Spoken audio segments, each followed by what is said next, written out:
Audio Jungle.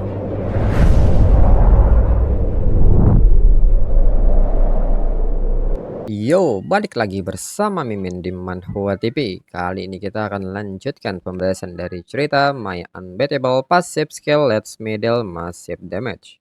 Mimin infokan kembali bagi teman-teman yang ingin menonton video terbaru lebih cepat, silahkan bergabung menjadi member di channel ini dengan biaya 5.000 per bulannya. Jika tidak, teman-teman bisa bersabar lebih dulu selama 2-3 hari untuk menonton video tersebut. Tanpa berlama-lama, yuk kita masuk ke ceritanya.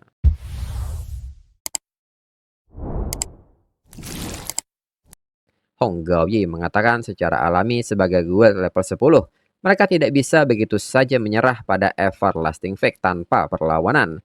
Dirinya sekarang memiliki gambaran kasar tentang kemampuan Cheng Qianmo.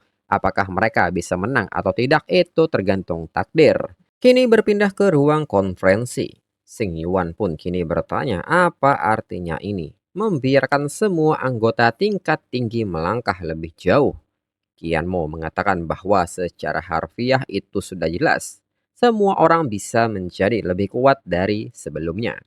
Gao Jin bertanya, soal menjadi lebih kuat ini, kuat bagaimanakah itu? Misalnya, akankah mereka yang terjebak sebagai pandai besi tingkat lanjut selama bertahun-tahun juga memiliki kesempatan untuk maju? Qianmo membenarkan hal itu. Naik dari tingkat lanjut ke Grandmaster adalah hal yang paling mendasar. Tidak sulit sama sekali. Xing Siyuan menanggapi hal ini dan menyebut itu tidak masuk akal. Jumlah total Grandmaster di dua asosiasi utama negara Xia ini hanya 11 orang. Qian mau berbicara tentang kemajuan begitu santai. Gao Jin pun membenarkan pernyataan Xing Siyuan dalam pikirannya. Lagi pula, ini tingkat Grandmaster. Mengapa sepertinya Qian mau berpikir orang biasa bisa naik level kapanpun mereka mau? Qianmo menanggapi Xing Siyuan dan mengatakan bahwa Xing Siyuan dapat bertanya langsung pada Jiang Wenliang tentang ini. Seharusnya Jiang Wenliang lebih meyakinkan dibandingkan dirinya. Jiang Wenliang pun membenarkan ucapan Qianmo. Dirinya bisa mengalami kemajuan berkat bantuan Qianmo. Dalam pikiran Gaozin, jadi rumor tentang Jiang Wenliang melakukan terobosan ke Grandmaster dengan Qianmo itu adalah benar. Gao Jin pun menanggapi ini dan mengatakan jika demikian, maka mereka juga memiliki kesempatan. Qianmo mengatakan selama mereka menyetujui penggabungan ini, dirinya jamin semua orang dapat maju ke satu tingkat.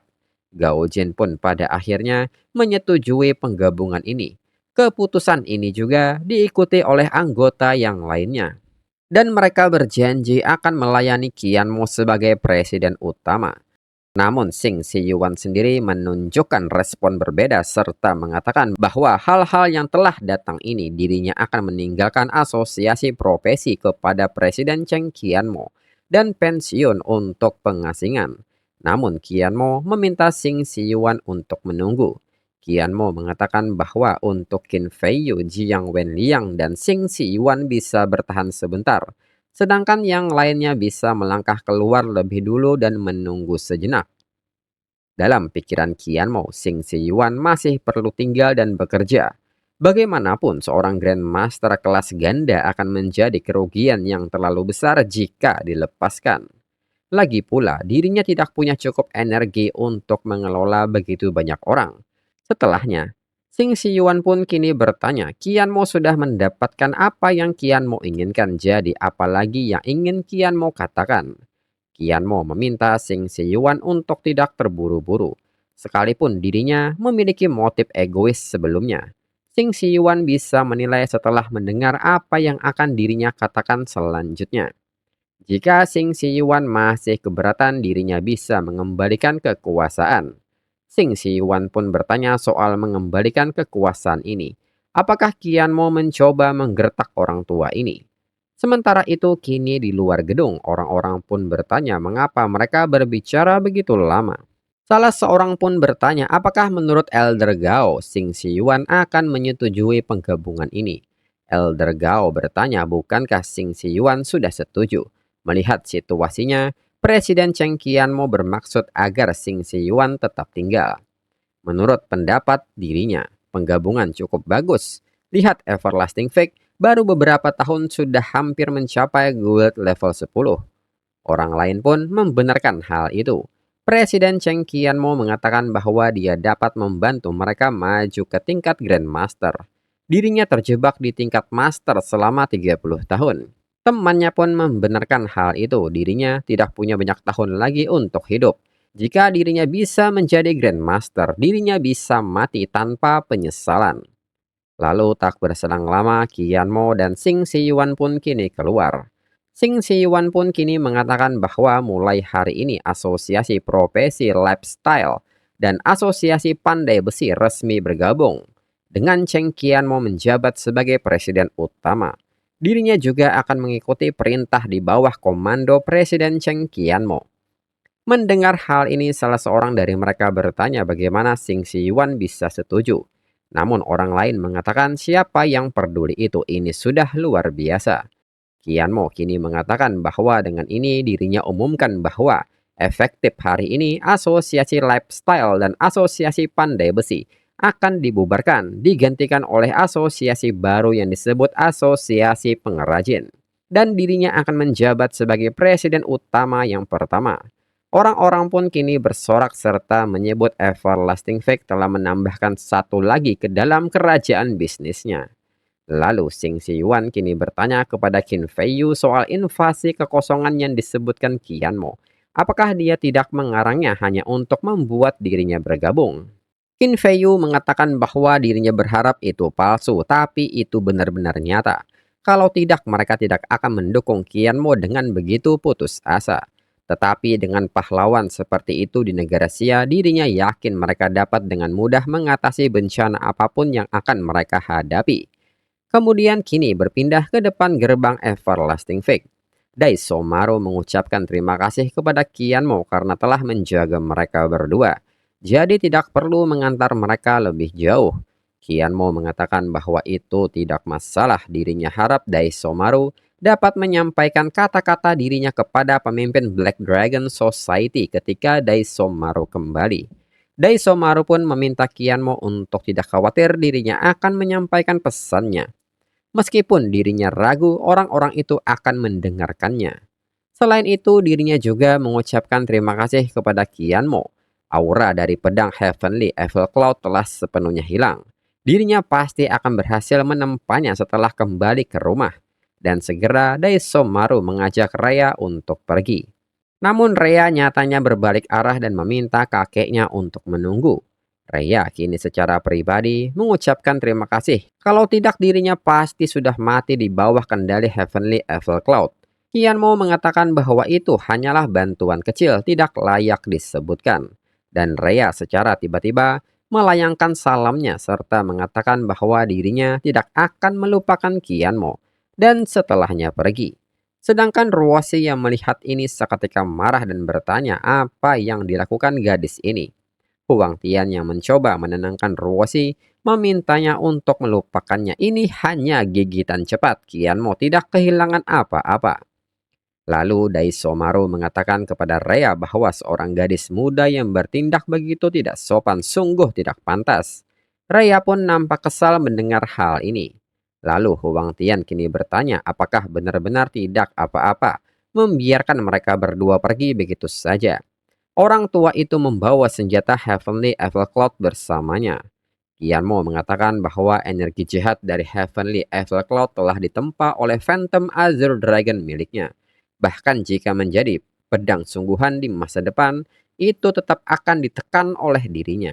Dan berkat Daiso Maru, negara Xia mereka sekarang memiliki alat ilahi sendiri, senjata yang bahkan lebih kuat dari Heavenly Evil Cloud. Huang Tian yang melihat ini mengatakan bahwa dirinya sangat iri dengan senjata Qianmo. Kapan Qianmo akan meningkatkan senjata saudaranya juga? Qianmo meminta Huang Tian untuk tidak khawatir begitu mereka kembali kali ini, dirinya akan memberikan mereka semua peningkatan. Kemudian kini berpindah ke depan monumen Gold Everlasting Fake. Qin Feiyu mengatakan bahwa penggabungan Gold telah selesai. Saatnya dirinya kembali ke asosiasi manajemen. Serta Qianmo bisa mengambil ini. Anggap saja ini sebagai penghargaan dari asosiasi manajemen serta tanda bimbingan. Qianmo bertanya apakah ini. Qin Feiyu mengatakan bahwa ini adalah rencana asosiasi manajemen dan mulai hari ini Qianmo adalah anggota komite asosiasi manajemen. Qianmo memenuhi syarat untuk posisi ini. Qianmo mengatakan bahwa Qin Feiyu terlalu menekannya. Dirinya benar-benar tidak tahu apakah harus menerimanya. Dalam pikiran Qianmo, menjadi anggota komite asosiasi manajemen berarti dirinya telah memasuki eselon atas piramida kekuasaan negara Xia. Lalu Qianmo kini juga mendapat undangan untuk pergi ke Void Battlefield ke-6. Qin Feiyu membenarkan hal itu serta meminta Qianmo untuk tidak terlalu membebani secara psikologis. Qianmo bisa melihat Void Battlefield sebagai aktivitas yang mirip dengan proyek perburuan. Qianmo pun penasaran dan ingin tahu apa hasil sejarah terbaik negara Xia. Qin Feiyu mengatakan bahwa terakhir kali berada di tempat 31. Qianmo yang mendengar hal ini tidak menyangka akan serendah itu. Qin Feiyu mengatakan bahwa ini mungkin karena level dan kekuatan dibatasi pada kebangkitan keempat. Singkatnya, ini sangat jauh dari ideal. Sebenarnya negara Xia sudah memiliki tim persiapan dan mereka telah berlatih bersama selama sekitar 4,5 tahun. Namun dirinya memiliki harapan yang lebih tinggi kepada Qianmo. Qianmo bertanya bukankah itu akan menghilangkan kesempatan orang lain? Akankah mereka menyetujuinya? Qin Feiyu mengatakan dengan hasil yang buruk di tahun-tahun sebelumnya, persaingan sehat adalah pilihan terbaik untuk negara. Adapun poin ketiga, lihat sendiri orang tua ini sibuk dengan tugas resmi dan harus kembali ke asosiasi manajemen. Qianmo mengerti dan meminta Qin Feiyu untuk menjaga dirinya. Qianmo yang menerima gulungan emas pun kini bertanya apakah ini. Dan di saat yang sama Du Sue seketika datang berlari dan memberitahu Qianmo bahwa ada sesuatu yang buruk. Qianmo bertanya ada apa serta meminta Du Sue untuk tidak panik. Du Sue mengatakan bahwa Firmament Light telah menyatakan perang terhadap Everlasting Fate. Qianmo menanggapi ini dengan santai serta mengatakan bahwa menurutnya itu adalah sesuatu yang besar. Bukankah ini persis seperti yang diharapkan? Du Sue pun kaget dengan respon Qianmo dan mengatakan bahwa ini adalah guild level 10. Setidaknya mereka harus sedikit gugup. Qianmo meminta Du Sue memberitahu Huang Tian dan yang lainnya untuk menyiapkan tindakan defensif. Dirinya akan mengatur semuanya setelah dirinya selesai di sini. Du Sue yang melihat Qianmo nampak serius bertanya apa yang Qianmo lihat. Du Sue yang melihat gulungan ini nampak kaget dan mengatakan bahwa ini adalah gulungan bangunan spesial yang sangat langka. Qianmo pun juga tidak menyangka ini sebuah cetak biru bangunan serta bertanya, mengapa Qin Feiyu memberi dirinya ini? Du Sue mengatakan bahwa ini adalah barang yang hebat. Kualitas benda ini sangat gila. Qianmo kini bertanya ini sebenarnya peningkatan bangunan di mana dirinya harus menggunakannya. Lalu saat Qianmo melihat ke arah pohon dunia, Qianmo pun mendapatkan sebuah ide. Hingga kini notifikasi mengatakan bahwa pohon dunia berhasil ditingkatkan. Qianmo mengatakan mengingat skala pohon dunia yang sangat besar itu sudah cukup bagi semua orang di kota Everlasting Fate untuk menikmati bab yang dibawa pohon dunia. Du Sue pun mengatakan bahwa sekarang dirinya memiliki kepercayaan diri untuk menghadapi guild level 10. Lalu orang-orang yang melihat peningkatan ini pun nampak takjub. Mereka pun bertanya apakah mereka bermimpi. Bonus 50% poin pengalaman ini, bukankah mereka semua akan meroket tanpa hambatan? Dengan bonus poin pengalaman yang menakutkan itu, sepertinya ada harapan bagi mereka untuk bergegas ke level 50 sebelum berusia 35 tahun. Zhou Xiwei mengatakan bahwa hal baru apa yang sedang dikerjakan Qianmo sekarang. Huang Tian mengatakan bahwa pohon dunia ditingkatkan dan efek barunya sungguh menakjubkan. Du Sue yang melihat status pohon dunia mengatakan bahwa ini seperti yang diharapkan dari bangunan khusus. Bangunan ini sebenarnya dapat menyerap bangunan serupa lainnya, ini sungguh brutal. Qianmo mengatakan bahwa ini tidak hanya itu. Bonus poin pengalaman dari versi baru Alam Split Soul Flower telah meningkat dari yang asli 30% menjadi 50%. Dan bahkan meningkat 10 slot bonus lagi sebesar 100%. Sepertinya mempromosikan Huang Tian dan yang lainnya ke kemajuan keempat dapat dimasukkan dalam agenda sekarang. Dan berdasarkan jendela status saat ini diketahui kemampuan lainnya yaitu pertama, dapat mengeluarkan 50 unit sumber kehidupan setiap hari. Kedua, akan menjaga wilayah stasiun, menyerang semua musuh yang datang dan cabang serta daunnya dapat memblokir serangan jarak jauh. Ketiga, memiliki peluang 50% setiap hari untuk menarik setidaknya dua makhluk terbang tingkat tinggi untuk tinggal di sini.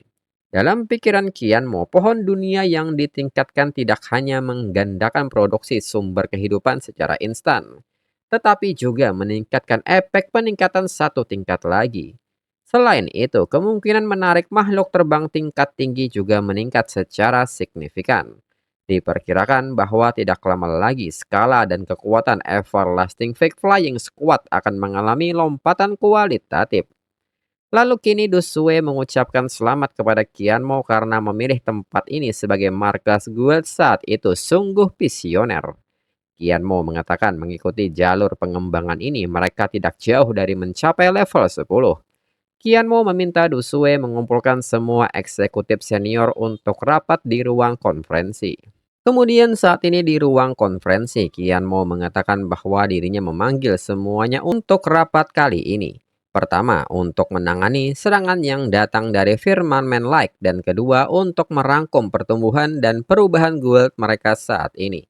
Pertama, izinkan dirinya memperkenalkan anggota baru Guild Everlasting Fig, yaitu Tetua Grandmaster Ganda Sing Si Yuan. Dirinya yakin semua orang sudah mengenalnya. Sing Si Yuan pun mengatakan bahwa dirinya punya banyak kesalahpahaman dengan Presiden Cheng Qianmo sebelumnya, dan dirinya harus mengucapkan terima kasih untuk kemurahan hati Qianmo. Qianmo mengatakan karena Sing Si Yuan sudah bergabung dengan Everlasting Fake, mereka keluarga mulai sekarang jadi tidak perlu sopan. Selanjutnya, sebagai Presiden Guild, dirinya punya beberapa misi untuk diberikan. Mereka pun siap untuk menerima perintah dari Presiden Guild. Qianmo mengatakan bahwa misi pertama adalah menggunakan Everlasting Fake sebagai markas besar asosiasi pengrajin dan memperluas skalanya, membangunnya sesuai dengan standar tertinggi. Sing Si Yuan mengatakan bahwa kota Everlasting memiliki tungku tempat tingkat surgawi dan pohon dunia. Dirinya tidak keberatan jika itu menjadi markas besar guild. Tetapi untuk mendapatkan pengakuan para profesional, mereka mungkin membutuhkan kampanye promosi yang kuat.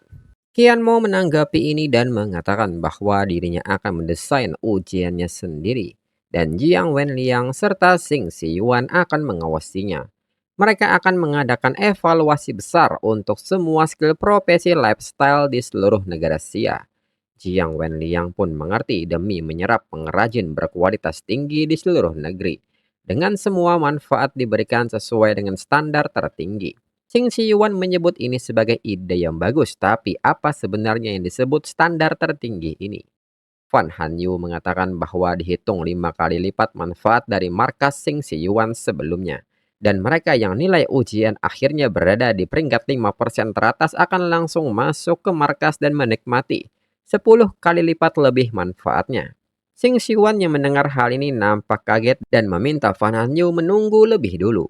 Meskipun ini dapat memperluas skala dalam jangka pendek, dalam 3 bulan, guild akan terbebani oleh pengeluaran besar-besaran.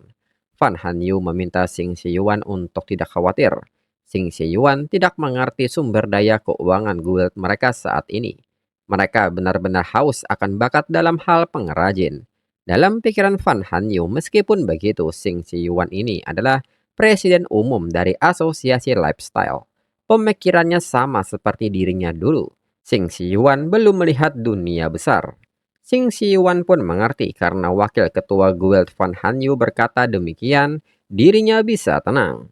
Lalu Qianmo mengatakan bahwa masalah kedua adalah segera setelah asosiasi pengrajin secara resmi mulai beroperasi, keluarkan sebuah perintah, semua anggota cabang dilarang keras berinteraksi dengan anggota guild Firman Like. Sing Si Yuan pun kaget mendengar hal ini. Qianmo yang melihat reaksi Sing Si Yuan meminta Sing Si Yuan untuk mengungkapkan pikirannya. Sing Si Yuan mengatakan bahwa Firman Like adalah guild level 10 dan jumlah seniman yang berinteraksi dengan mereka setidaknya ribuan. Aturan seperti ini dari ketua guild memaksa mereka untuk memilih antara keduanya. Dirinya takut ini akan menjadi masalah. Qianmo mengatakan bahwa dalam pertempuran dengan Firmamen Like adalah tantangan yang harus dihadapi oleh Everlasting Fake. Tetapi karena mereka akan bertarung, Everlasting Fake tidak boleh memberi kelonggaran. Ini masalah hidup dan mati. Menetapkan aturan untuk guild level 10 lainnya untuk mencegah semua faksi mengambil kesempatan untuk memprovokasi Everlasting Fake. Huang Tian pun membenarkan hal itu. Firmamen Like harus menyadari kekuatan Everlasting Fake. Zhou Xiwei mengatakan bahwa Firmamen Like ingin menjulurkan kepalanya. Jadi Everlasting Fake harus menghancurkan Firmamen Like. Qian Mo mengatakan meskipun Firmamen Like tidak sepenuhnya siap, mereka tidak bisa meremehkan lawan. Qian Mo meminta Fan Hanyu memberitahu semua orang tentang kekuatan keseluruhan Firmamen Like. Fan Hanyu mengatakan bahwa Firmamen Like dipromosikan ke guild level 10 5 tahun yang lalu, dengan 3 guild level 9 di bawah komandonya. Ada 6 guild lainnya dari berbagai level dengan total 4.000 anggota dan 120 orang pada kebangkitan ketiga atau lebih. Huang Tian pun tidak menduga itu hanya 4.000 orang. Ini hampir sama dibandingkan dengan Dark Brotherhood. Zhou Xiwei pun membenarkan hal itu. Ini mirip dengan konstruksi guild level 9 Everlasting Fake. Bagaimana kekuatan tempur utama mereka? Fan Hanyu kembali menjelaskan bahwa selain guild Hong Gaoyi, ada 4 petarung utama yang semuanya berada di tingkat kebangkitan keempat. Secara khusus mereka adalah Boxing Tyrant Ren Tianhong, Sword Fanatic Xia Jiarui, Spell Demon Lin King Zhao, dan Wisdom King Gao Yue. Dan itulah informasi dasarnya. Dengan ini silahkan tinjau profil detailnya sendiri. Dalam pikiran Xing Xiyuan, sekelompok anak nakal yang sombong yang tidak tahu ketinggian langit. Sekarang mereka tahu lawannya juga tidak boleh dianggap remeh.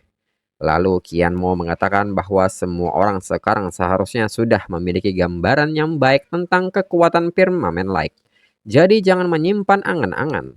Duel ini mencakup berbagai aspek, namun ibu kota Firmamen Like, kota Empyrean, berjarak beberapa ratus mil dari Everlasting Fake. Kota terdekat di bawah komando Firmamen Like adalah kota Snow Abyss, juga berjarak 100 mil. Melancarkan serangan skala besar kemungkinan akan membutuhkan banyak waktu persiapan. Penguasa kota Snow Abyss milik Guild Blizzard tempat Firmamen Like, Sword Fanatic Sue Jiarui berada. Itu juga Guild level 9. Fokus mereka saat ini adalah mengawasi pergerakan Firmamen Like. Pertama, untuk pertahanan otonom Guild, Guqian atur regu penjaga untuk mengerahkan pengintai rahasia The Net dan laporkan pergerakan mereka kapan saja. Du Sue atur pekerjaan logistik. Ini adalah pertempuran internal negara Xia. Perhatikan bahwa pertempuran hanya dapat terjadi di titik kebangkitan kota. Tujuannya adalah untuk menghancurkan lawan dan memastikan tidak ada korban jiwa. Dan selanjutnya Huang Tian, Zhou Xiwei, dan Ruoxi ambil perintah ini. Mereka hampir memasuki kebangkitan keempat. Dengan ini mereka akan cari dungeon untuk naik level. Mereka bertiga pun kaget karena di saat-saat seperti ini mereka harus naik level. Apakah ini pantas? Qian Mo meminta mereka untuk tidak khawatir. Firmamen Like terlalu jauh, tanpa menyelesaikan masalah jarak pertarungan tidak akan segera dimulai. Mereka perlu meningkatkan kekuatan tempur Everlasting Fake. Kemudian kini berpindah ke kota Empyrean. Seseorang kini bertanya apakah mereka mendengarnya Firmamen Like akan berperang dengan Everlasting Fake. Orang ini pun penasaran mengapa Presiden Guild Firmamen Like tiba-tiba melawan Everlasting Fake. Everlasting Fake bahkan baru-baru ini mencaplok Dark Brotherhood. Temannya bertanya, bukankah karena tidak ada pilihan? Everlasting Fake mengambil alih asosiasi profesi lifestyle. Jika Firmamen Like tidak melawan, Firmamen Like bahkan tidak akan bisa bertahan hidup. Situasinya tidak terlihat ramah. Menurut sumber yang dapat dipercaya, Cheng Qianmo tampaknya telah membawa timnya untuk naik level. Orang ini pun kaget dan bertanya, bukankah Firmamen Like menyatakan perang di saluran publik? Apakah Qianmo meremehkan Firmamen Like? Temannya pun juga bertanya apakah Qianmo ini benar-benar begitu percaya diri. Everlasting Fake hanyalah guild level 9. Bisakah Everlasting Fake benar-benar yakin akan kemenangan? Sementara itu Hong Gaoyi nampak marah dan menyebut Qianmo sebagai bocah kecil sialan. Jelas perang akan segera dimulai dan Qianmo masih pergi untuk naik level. Dengan sengaja menyebarkan berita. Sekarang seluruh benua apokalips mengira Everlasting Fake memiliki tingkat kemenangan yang lebih tinggi. Dan para pengrajin itu semuanya telah pergi ke kota Everlasting. Ren Tianhong meminta Hong Gaoyi untuk tidak marah. Qianmo memang sangat licik. Qianmo secara akurat mengukur masalah jarak antara kedua guild. Itulah sebabnya dia berani pergi untuk naik level. Tapi Hong Gaoyi harus yakin setelah pertempuran terakhir, Guild Nightmare memperbarui teknologi portalnya. Selama Firmament Like dapat membangun portal di kota Snow Abyss Sue Jiarui, kekuatan utama Firmament Like dapat diangkut secara instan. Lalu Firmament Like akan membuat Qianmo benar-benar lengah. Hong Gaoyi mengatakan bahwa Xia Jiarui terlalu impulsif dan hampir tidak mampu memikul tanggung jawab yang berat. Namun untungnya Firmament Like memiliki Ren Tianhong. Ren Tianhong mengatakan setelah kalah dari Qianmo terakhir kali, dirinya ingin bertukar pukulan dengannya lagi. Dirinya harus berterima kasih kepada Hong Gaoyi karena telah memberinya kesempatan ini. Namun di saat itu salah seorang anggota datang dengan terburu-buru memberitahu Hong Gaoyi bahwa ada kabar buruk. Hong Gaoyi memintanya untuk tidak panik dan jelaskan apa yang terjadi. Anggota ini pun mengatakan bahwa Sue Jiarui pergi ke Everlasting Fake. Hong Gaoyi pun nampak kaget. Begitu juga dengan Ren Tianhong dan bertanya apa yang terjadi. Bukankah dirinya memintanya untuk menutup portal terlebih dahulu? Anggota ini pun mengatakan bahwa Xia Jiarui mengatakan bahwa Cheng Qianmo yang naik level pada saat ini meremehkan Firmament Like. Selanjutnya Everlasting Fake hanyalah guild level 9 dan guild Blizzard juga level 9. Jadi Xia Jiarui bisa mengalahkan Everlasting Fake sendirian. Hong Gaoyi pun menyebut Xia Jiarui bodoh. Apakah level 9 Blizzard miliknya sama dengan konsep level 9 Everlasting Fake? Apakah Xia Jiarui tidak pernah berpikir bahwa ini adalah cara Qianmo sengaja mengeluarkan ular dari lubangnya? Ren Tianhong pun meminta Hong Gaoyi untuk tidak khawatir. Portal ini bisa mengangkut dirinya. Dirinya akan pergi ke garis depan dulu untuk melihat apakah dirinya bisa menyelamatkan ini. Hong Gaoyi menyebut ini bagus, selamatkan dulu. Begitu Gao Yue tiba dengan pasukan utama, mereka akan menuju kota Snow Abyss bersama. Lalu kini di pinggiran kota Everlasting. Dan diketahui kini Xia Jiarui yang merupakan Mad Blood Sword Demon kemajuan keempat telah tiba ditemani Lin Qingzai, seorang Elf Sorceress kemajuan keempat. Xia Jiarui pun bertanya apakah ini pengintai rahasia Everlasting Fake. Mereka tidak terlihat hebat. Xia Jiarui pun bertanya kepada Lin Qingzai soal ini. Lin Qingzai mengatakan bahwa Hong Gaoyi sudah bilang untuk menunggu perintahnya sebelum bertindak. Akankah mereka mengacaukan semuanya seperti ini? Xia Jiarui pun bertanya apa yang perlu ditakutkan. Karena Qianmo begitu sombong, dia seharusnya tidak menyalahkan mereka atas serangan mendadak dari belakang. Selama mereka bergerak cepat dan mempercepat penaklukan Everlasting Fake. Hong Gaoyi bahkan mungkin akan memberi mereka hadiah ketika saatnya tiba. Dan untuk episode selanjutnya tunggu 2 minggu lagi. Sekian dan terima kasih.